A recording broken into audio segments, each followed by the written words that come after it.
Hello friends, welcome to mathematics with Manisha. आज हम practice set 2.5 देखने के पहले कुछ जो इम्पोर्टेंट चीज़ें हैं 2.5 सॉल्व करने के लिए वह देखने वाले। मतलब कि आज हम सिर्फ इंट्रोडक्शन का जो पार्ट है वही लर्न करने वाले। इंट्रोडक्शन का पार्ट बहुत ही महत्वपूर्ण है आपको अगर प्रैक्टिस सेट 2.5 सॉल्व करना है तो। जब आप इंट्रोडक्शन का पार्ट अच्छे से समझ लेते हो तो आपको प्रैक्टिस सेट 2.5 इजी रहेगा सॉल्व करने के लिए। हम स्टार्ट करते हैं आज के वीडियो के लिए। मैंने कुछ जो पॉइंट्स है वो बोर्ड पे लिखे हुए हैं और I will only explain that. Okay, first जो पॉइंट है वह मैं एक्सप्लेन करने वाली हूँ। सबसे पहले अभी फर्स्ट पॉइंट उन्होंने कहा है alpha and beta are the roots of quadratic equation ax² + bx + c = 0। और फर्स्ट पॉइंट में दो और सब पॉइंट दिए हुए हैं। अभी आप यहाँ पे देखना है, अब तक के हमने जो रूट्स देखे वो अलग थे, लेकिन यहाँ पे उन्होंने रूट्स हमें दिए हुए हैं। उन्होंने कहा अगर दिए हुए क्वाड्रेटिक इक्वेशन के रूट हम अल्फ़ा और बीटा लेते हैं तो वैल्यूज़ अल्फ़ा और बीटा की क्या रहेंगी वह हमें देखना है। अभी देखो फर्स्ट इक्वेशन में फर्स्ट जो पॉइंट है उन्होंने कहा अल्फा और बीटा रूट्स है, तो रूट्स है दिए हुए क्वाड्रेटिक इक्वेशन के। देन अल्फा की वैल्यू क्या रहेंगी, फिर प्लस रहेंगी और एक बीटा की वैल्यू माइनस। जैसे कि हमने फॉर्मूला देखा था x = -b plus minus in square root b² - 4ac upon 2a, यह फॉर्मूला हमने देखा था। और बीच में जो साइन थी प्लस और माइनस थी, लेकिन यहाँ पे फर्स्ट जो है वैल्यू वो प्लस है, सेकेंड वैल्यू माइनस है। इसका मतलब क्या होता है कि अल्फ़ा की जो वैल्यू है वह प्लस है और बीटा की वैल्यू माइनस है। सिर्फ यह ध्यान रखना है हमें, बाकी कुछ भी नहीं। देन सेकेंड पॉइंट इसमें हमें कहा है alpha plus beta = -b/a and alpha multiply beta. यहाँ पे कोई साइन नहीं है, इसका मतलब अल्फ़ा और बीटा एक दूसरे को मल्टीप्लाई है। मैं इसे ऐसे रीड कर सकती हूँ अल्फ़ा × बीटा = c/a। अभी ये सेकेंड पॉइंट उन्होंने क्यों दिया है यह हमें देखना है। एक्चुअली प्रैक्टिस 2.5 जो है उसमें हमें alpha plus beta, alpha beta ऐसे वैल्यूज़ निकालने हुए। कोई कोई एग्जाम्पल में इनकी वैल्यूज़ दी हुई है और उनके बेस पे हमें इक्वेशन फाइंड आउट करना है। यह चीज़ें इंपॉर्टेंट है। फिर मुझे अल्फ़ा और बीटा निकालना है। अगर मैं क्वाड्रेटिक इक्वेशन कंपेयर करती हूँ तो मुझे a, b, c की वैल्यू मिलती, फिर वहाँ पे तो अल्फ़ा बीटा देता ही नहीं।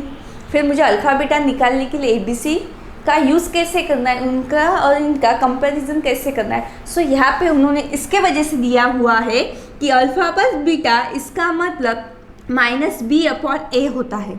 मतलब कि अगर मुझे अल्फ़ा प्लस बीटा की वैल्यू निकालनी है तो a, b, c इनमें से सिर्फ b और a का जो वैल्यूज़ है उनकी मुझे हेल्प होंगी और उसी हेल्प के वजह से मैं वैल्यू फाइंड आउट कर सकती हूँ।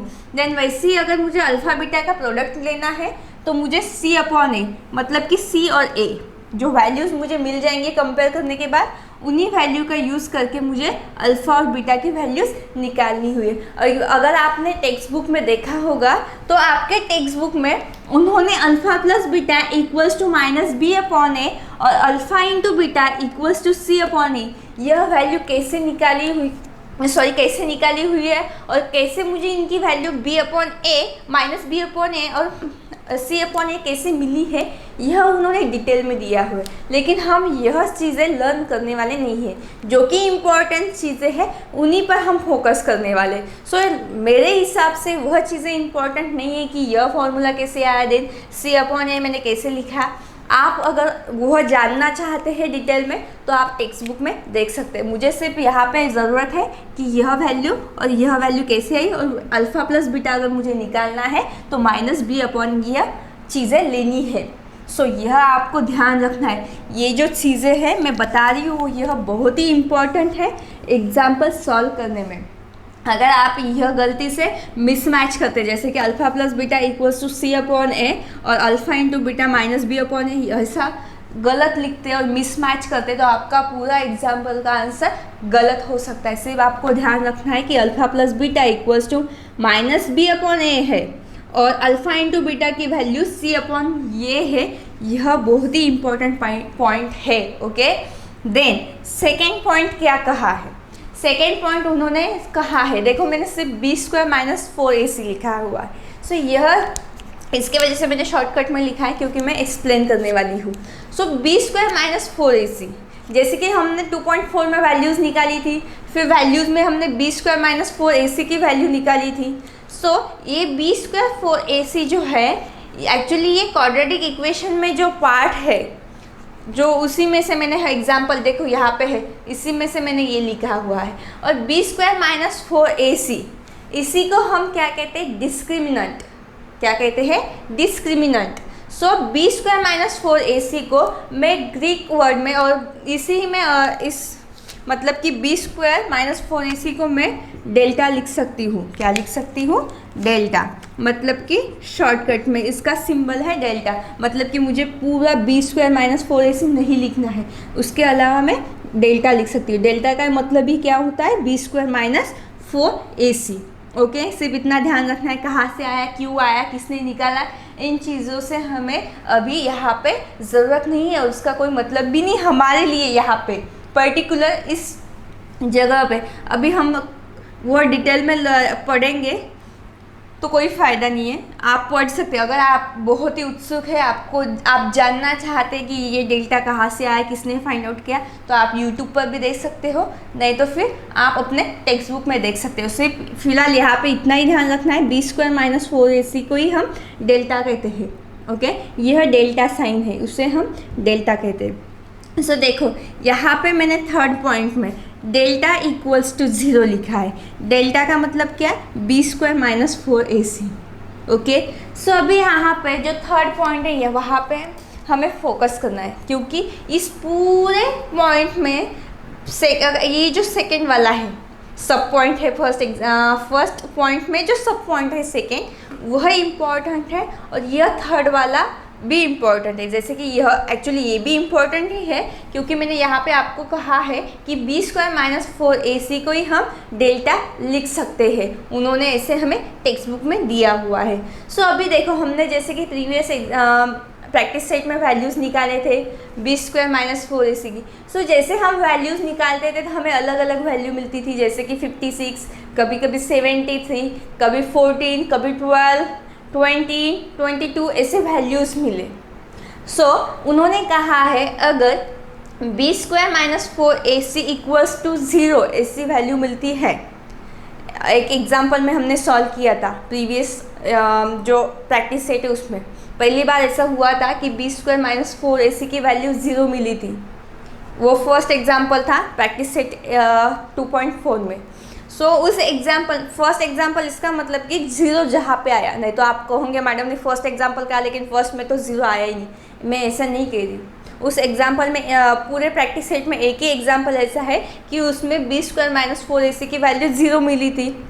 सो अगर हमें ध्यान रखना है, जब भी हमें बी स्क्वायर माइनस 4ac की वैल्यू 0 मिलती है, इसका मतलब उस इक्वेशन, उस क्वाड्रेटिक इक्वेशन की जो नेचर ऑफ रूट्स, अब तक के हमने रूट्स देखे, यहाँ पे नेचर ऑफ द रूट्स यह वर्ड आया है। सो उस एग्जाम्पल के नेचर ऑफ द रूट्स जो रहते हैं वह रियल एंड इक्वल होते हैं। कैसे होते हैं, रियल एंड इक्वल। ये चीज़ें आपको ध्यान रखनी है, क्योंकि एग्जाम्पल में वो आपको पूछेंगे नेचर ऑफ रूट्स बताओ दिए हुए क्वाड्रेटिक इक्वेशन का, फिर आपको दिए हुए क्वाड्रेटिक इक्वेशन का रूट्स बताना है, तो वह रूट्स डिपेंड है इन चीज़ों पे। अगर बी स्क्वायर माइनस 4ac की वैल्यू मुझे 0 मिलती है, इसका मतलब नेचर ऑफ रूट्स कैसे है, रियल एंड इक्वल। देन अगर बी स्क्वायर माइनस 4ac की वैल्यू मुझे ग्रेटर मिलती है, जैसे कि देखो 0 से ज़्यादा, जैसे कि 0 से ज़्यादा कौन सी वैल्यू, फिर 55, 56, 18, 80, ये जो वैल्यूज़, ऐसे जो वैल्यूज़ मुझे मिलते हैं, अगर वो बी स्क्वायर माइनस 4ac से ज़्यादा हो तो उसे हम क्या कहते हैं, उस इक्वेशन को रियल एंड उस नेचर ऑफ द रूट्स को क्या कहते हैं हम, रियल एंड अनइक्वल। अगर वैल्यूज़ मुझे ग्रेटर देन 0 मिलती है तो वह रहेंगी nature of the roots real and unequal.